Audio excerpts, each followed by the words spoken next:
Hello friends, मैं Vishakha Sharma exam घाट के platform पर एक बार फिर से आप सबका स्वागत करती हूँ। आज से हम अपनी ग्रेड 3 की क्लासेस स्टार्ट करते हैं। किसकी? जो हमारी वर्ग 3 की चयन परीक्षा होने वाली है, उस वर्ग 3 की क्लासेस को हम स्टार्ट करते हैं।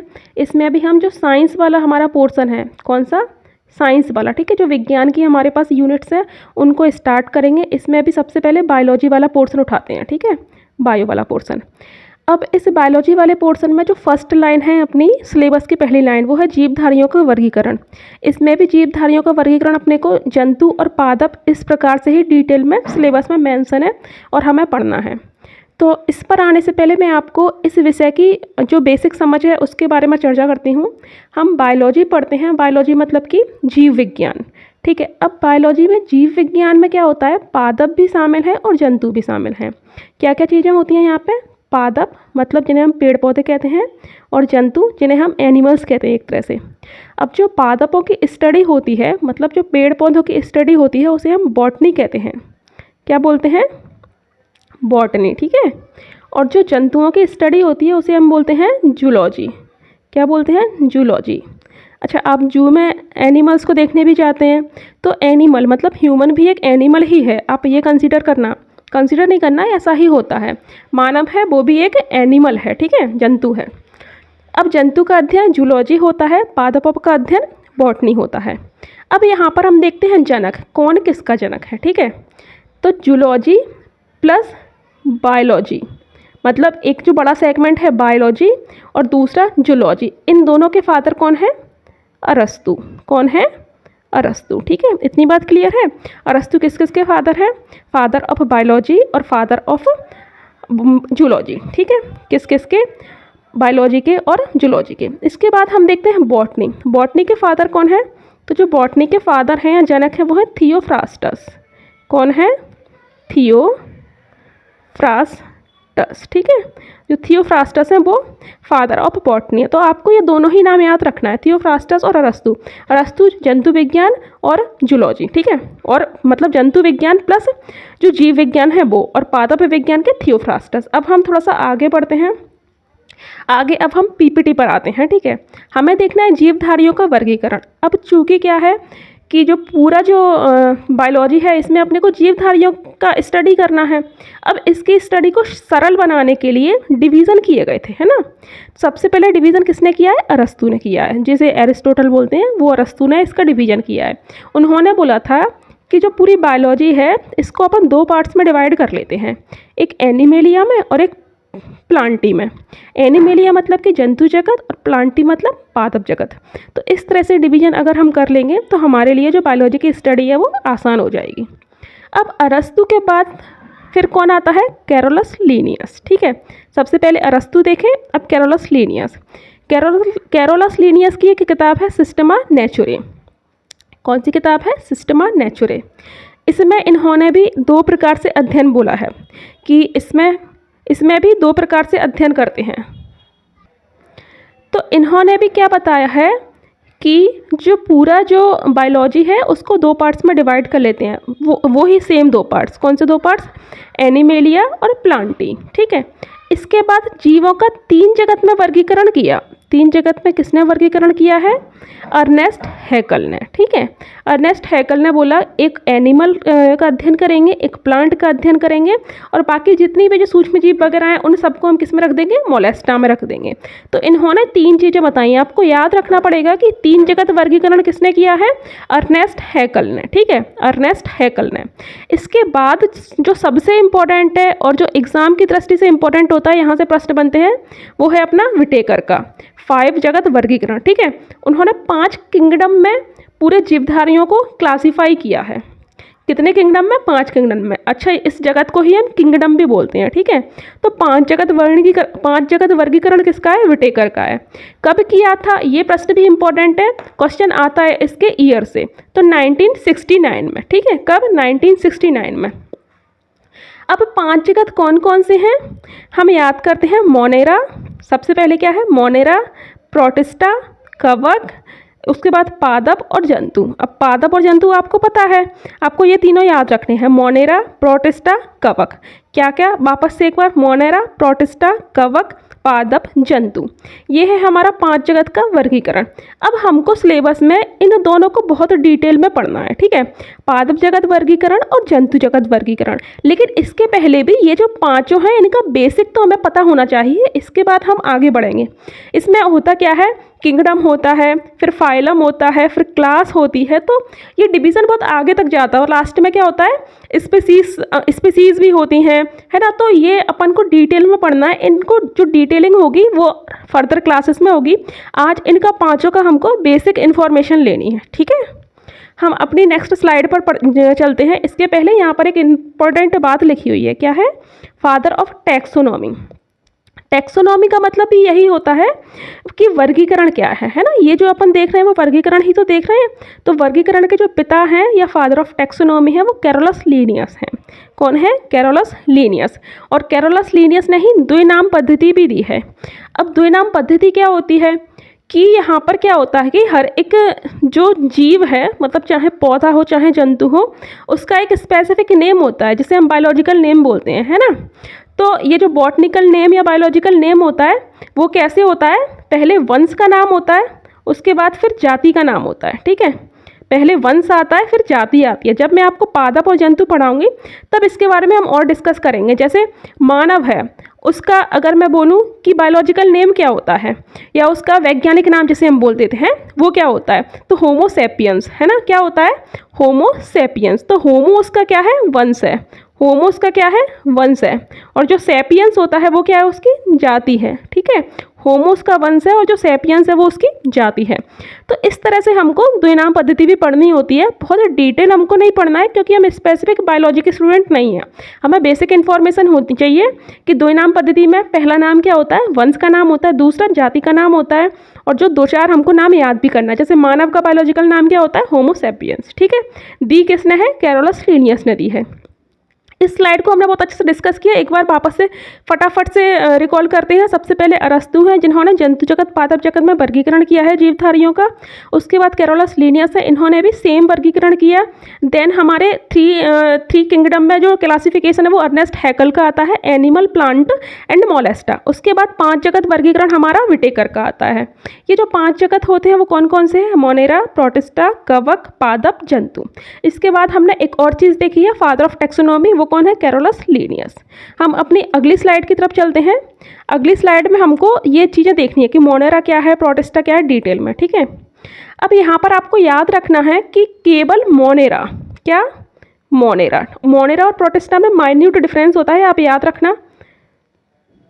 यहाँ पर ये भी एक कोशिकीय है, ठीक है, 1 सेल है इसके पास भी, और इसके पास भी क्या है, 1 सेल या सिंगल सेल जिसे हम बोलते हैं, सिंगल सेल ऑर्गेनिज्म है दोनों, ठीक है। क्या है दोनों, सिंगल सेल ऑर्गेनिज्म है। इसे भी हम सिंगल कर देते हैं, सिंगल सेल ऑर्गेनिज्म, ठीक है।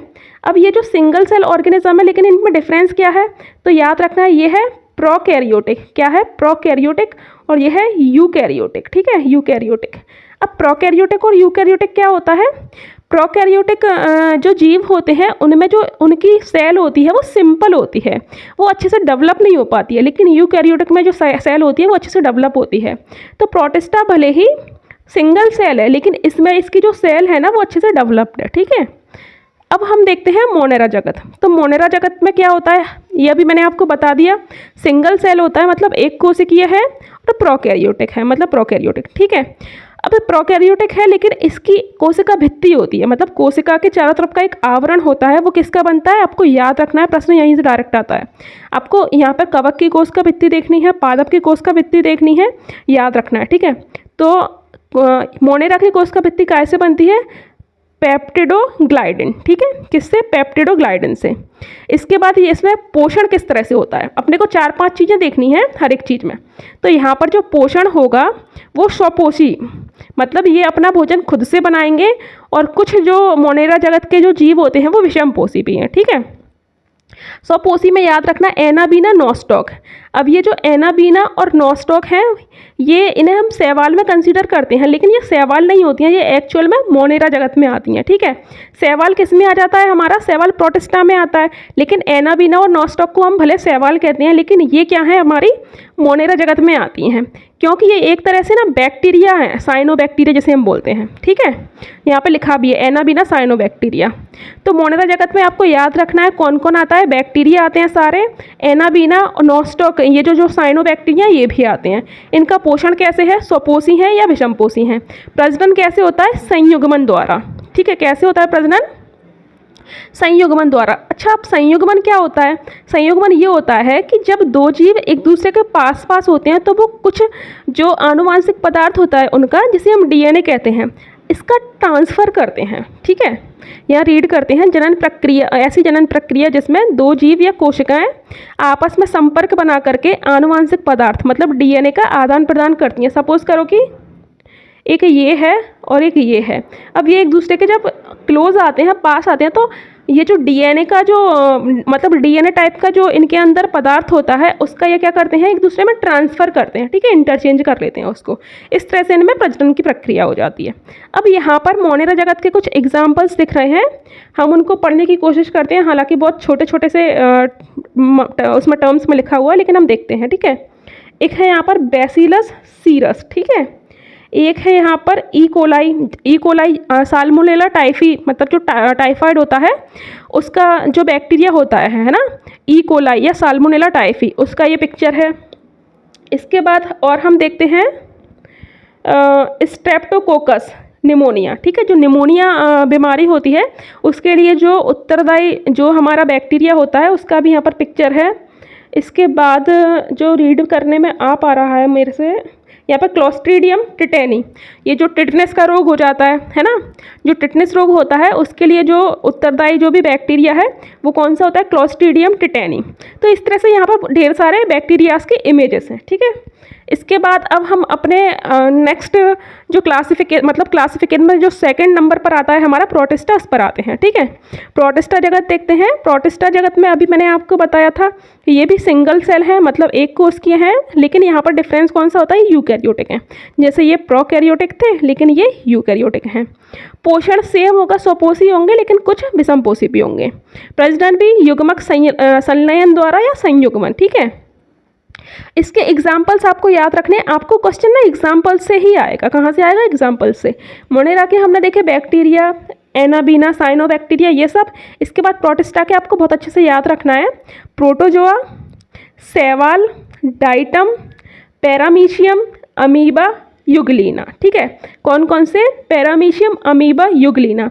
इन तीनों से प्रश्न बहुत ज़्यादा आता है, एक बार हम इन पर डिस्कस करते हैं। ये हमें दिख रहा है अमीबा। ठीक है, क्या दिख रहा है हमें, अमीबा।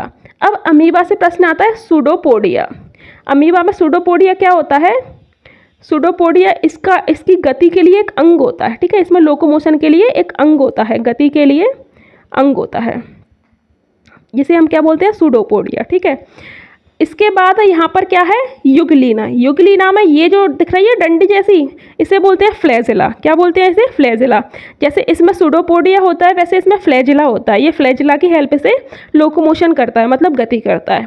सेम चीज़ पैरामीशियम में। पैरामीशियम में क्या होता है, सीलिया। क्या होता है, सीलिया। तो हमें तीन टर्म बहुत अच्छे से याद रखने हैं। कौन कौन से तीन टर्म मैम, एक बार डिस्कस करते हैं कौन कौन से तीन टर्म। तो एक सीलिया, सीलिया मतलब किस में, पैरामीशियम में। उसके बाद एक अमीबा में क्या देखना है, सूडोपोडिया। और फ्लैजिला किसमें देखना है, युगलीना में। इतनी बातें क्लियर हैं।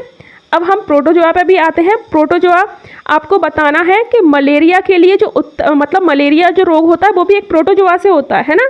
तो यहाँ पर कुछ बीमारियों के पीछे भी उत्तरदायी होते हैं, वो प्रोटोजोआ होते हैं। ठीक है, इतनी बात क्लियर है। हमने मोनेरा जगत देखा, प्रोटिस्टा जगत देखा। अब हम अपने अगले किंगडम की तरफ चलते हैं। नेक्स्ट किंगडम है हमारा कवक। ठीक है, क्या है हमारा नेक्स्ट, कवक।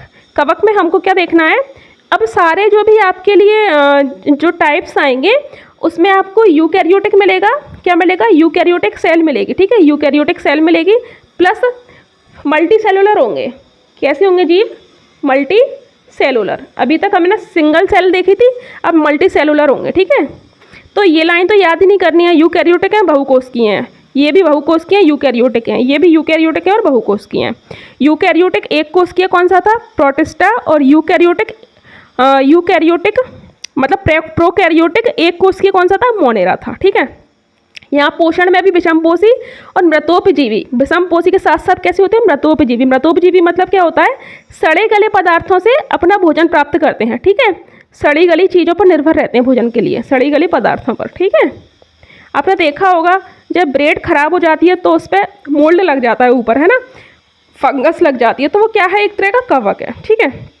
जैसे एग्जाम्पल भी है इसमें, ईस्ट है, मशरूम है, एस्परजिलस एगेरिकस। ठीक है। याद रखना है यहाँ पर ये एक एक्सेप्शन होता है कि जितने भी कवक होते हैं, जितने भी फंगाई होते हैं, वो सारे अपने बहुकोषकीय होते हैं। ठीक है। लेकिन ईस्ट एक ऐसा कवक है जो सिंगल सेल है, मतलब एक कोशिकीय है। इनमें प्रजनन कैसे होता है याद रखना है, थोड़ा अलग है, मुकुलन और कायिक खंडन के द्वारा। इसके बाद अब हम आते हैं, अब ये मुकुलन और कायिक खंडन को हम डिटेल में जब पढ़ेंगे जब हम प्रजनन तंत्र को अच्छी तरह से कवर करेंगे। ठीक है। आपके सिलेबस में अलग से टॉपिक भी है। नेक्स्ट हम आते हैं पादप की तरफ। क्या है हमारा नेक्स्ट टॉपिक? पादप। अब मैंने आपको बता दिया कि सारे यूकैरियोटिक होंगे और बहुकोषकीय होंगे, तो पादप में भी यही है, यूकैरियोटिक जीव हैं और बहुकोषकीय हैं। यहाँ याद रखना है जो कोष का भित्ति होती है सेलुलोज की बनती है, यहाँ काय की बनती है? काइटिन की बनती है। इसकी पहली स्लाइड में मैंने आपको मोनेरा में काय की बताई थी कोष का भित्ति, मोनेरा में पेप्टिडोग्लाइडिन की बताई थी। ठीक है। आपको तीनों में याद रखनी है, पेप्टिडोग्लाइडिन की, मोनेरा में, कवक में आपको किसकी याद रखनी है? कवक में आपको याद रखनी है काइटिन की, और पादप में सेलुलोज की। ठीक है। यहाँ पर पोषण आपको पता है, हरे पौधे मतलब पौधे सारे कैसे होते हैं? स्वपोषी होते हैं, प्रजनन निषेचन के द्वारा होता है। और यहाँ पर एग्जाम्पल जैसे शैवाल है, मॉस है मतलब काई, पुष्प हैं और अपुष्पी पौधे हैं। ठीक है। अब हम जंतु को देख रहे थे, जंतु में भी क्या यूकैरियोटिक बहुकोषकीय जीव है, इसमें पोषण परपोषी है ना। अब हम हैं या कोई जानवर है, गाय है, वो अपना भोजन खुद से तो बनाते नहीं हैं, हम क्या है? पादपों पर निर्भर रहते हैं। प्रजनन क्या है? निषेचन के द्वारा। ठीक है। और उदाहरण में समस्त जंतु। तो इस तरह से हमने अपने पांचों जगत देख लिए। अब हम इसको टेबल की हेल्प से डिस्कस कर लेते हैं फटाफट से। यहाँ पर जैव जगत है, ये मोनेरा, प्रोटिस्टा, कवक, पादप और जंतु। ठीक है। अच्छा, अब यहाँ सबसे पहले देखते हैं कोशिका संगठन, कायिक संगठन, कोशिका भित्ति और पोषण। ठीक है। इन बेसिस पे हमको स्टडी करनी है। तो सबसे पहले हम आते हैं यहाँ पर क्या, सबसे पहले देखते हैं कोशिका संगठन। मोनेरा कैसा होता है? मैंने आपको बताया था प्रोकैरियोटिक होता है, बाकी सारे यूकैरियोटिक यूकैरियोटिक यूकैरियोटिक यूकैरियोटिक। ठीक है। अब यहाँ पर कायिक संगठन कैसा होता है? यहाँ पर विषमपोषी गड़बड़ लिख गया है। कायिक संगठन यहाँ पर एक कोशिकीय है। ये कैसा होता है? एक कोशिकीय। यहाँ पर लिखना है एक सेल मतलब सिंगल सेल। ठीक है। एक कोशिकीय। ये सारे बहुकोशिकीय होते हैं। ठीक है। मैंने वहाँ भी बताया। कोश का भित्ति उपस्थित होती है, किसकी उपस्थित होती है? किसकी होती है आपको ये कमेंट बॉक्स में बताना है। मैंने आपको बताया था मोनेरा में काय की कोश का भित्ति होती है। प्रोटिस्टा में अपन ने स्पेसिफिक कुछ देखा नहीं है, मैं और देख लूँगी और कमेंट में आपको एक बार पिन कर दूंगी अगर मुझे कुछ और मिलेगा स्पेशल तो। कवक में काय की होती है? काइटिन की होती है। पादप में किसकी होती है? सेलुलोज की होती है। और जंतुओं में कोश का भित्ति नहीं होती है। मैंने यहाँ पर आपके लिए दोबारा नाम नहीं लिया है क्योंकि आपको रिकॉल हो, आपको लिखनी है मोनेरा में कोश का भित्ति काय की बनती है। इसके बाद पोषण स्वपोषी विषमपोषी होते हैं, ये भी स्वपोषी विषमपोषी होते हैं, ये विषमपोषी लेकिन मृतोपजीवी होते हैं। पादप स्वपोषी होते हैं और जंतु कैसे होते हैं? विषमपोषी होते हैं।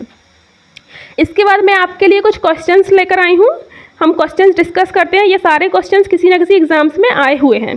फर्स्ट है जीवों का 5 जगत वर्गीकरण किसने किया? ठीक है। अर्नेस्ट हैकल ने, अरस्तु ने, डार्विन ने, कैरोलस लीनियस ने। तो इसका करेक्ट आंसर कौन सा होगा? तो यहाँ पर तो इसमें एक भी आंसर सही नहीं दिख रहा है हमें। 5 जगत वर्गीकरण तो हमने किसमें देखा है? विटेकर ने। ठीक है। विटेकर ने किया है। अब आप बताएं अर्नेस्ट हैकल ने कितने जगत वर्गीकरण किया था? 3 जगत वर्गीकरण। अरस्तु ने 2 जगत वर्गीकरण। कैरोलस लीनियस ने भी 2 जगत वर्गीकरण। ठीक है। इसके बाद नेक्स्ट क्वेश्चन है एना वीना और नॉस्टॉक किस में शामिल होते हैं? प्रोटिस्टा में, मोनेरा में, पादप में, जंतु में। तो मैंने आपको बताया था कि एना वीना और नॉस्टॉक शैवाल जैसे होते हैं लेकिन ये साइनोबैक्टीरिया हैं और बैक्टीरिया किस में आते हैं? मोनेरा में। तो इसका जो करेक्ट आंसर होगा वो कौन सा होगा?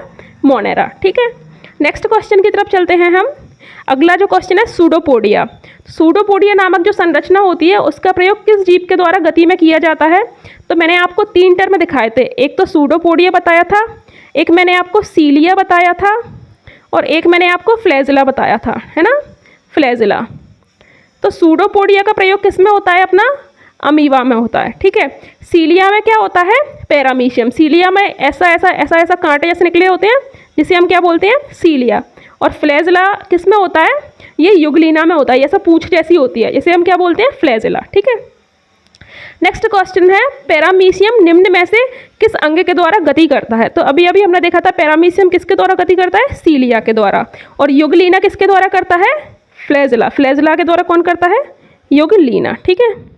इस तरह से हमने अपना जो 5 जगत जो वर्गीकरण है 5 किंगडम में हमने जो क्लासिफिकेशन देखा है वो अच्छे से डिस्कस किया है। हमने कुछ क्वेश्चंस भी डिस्कस किए हैं।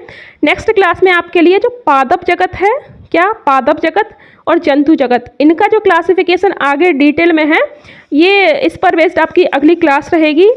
आप अपना सिलेबस अच्छे ढंग से कंप्लीट करना चाहते हैं तो चैनल से लगातार जुड़े रहें। वीडियो को लाइक करें, शेयर करें, चैनल को सब्सक्राइब करें, अपने दोस्तों के साथ भी शेयर करें। Thank you.